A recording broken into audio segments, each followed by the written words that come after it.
صلوا على الرسول.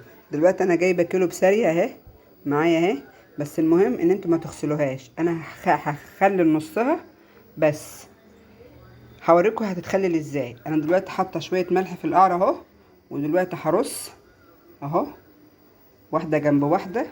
المهم انها ما تتغسلش، لان لو غسلتيها ممكن تنتن منك اهو. انا جايباها اصلا، الراجل ما جايباها ما كانش حاطط عليها، ولا تجيبها عليها ميه ولا يكون عليها تلج اهو. دلوقتي هرش رشه ملح اهو اهو. ده تاكليه تاني يوم على طول، ما يقعدش اي وقت تاني. انت هتدقيه النهارده الصبح ان شاء الله تفتحي عليه وتاكلي منه. تعمل ايه؟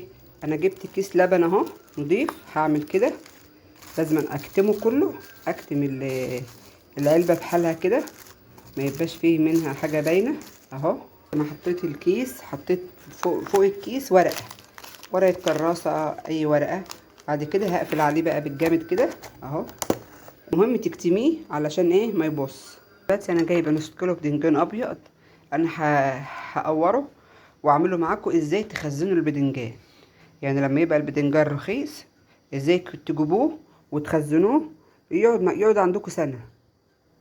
فانا هعمله قدامكم وتطلعيه من الفريزر، سيبيه 5 دقايق يفك وبعد كده تحشيه. خليكم بعيد عن النار علشان ايه اهو اهو اهو اهو قدامكم اهو. انا قورته وعملته شويه في الزيت، قلبته شمال ويمين وسبته لما يبرد. بعد ما يبرد هعبيه كده، اي حاجه موجوده عندكم هتعبوا فيها البدنجان اللي انتوا هتخزنوه.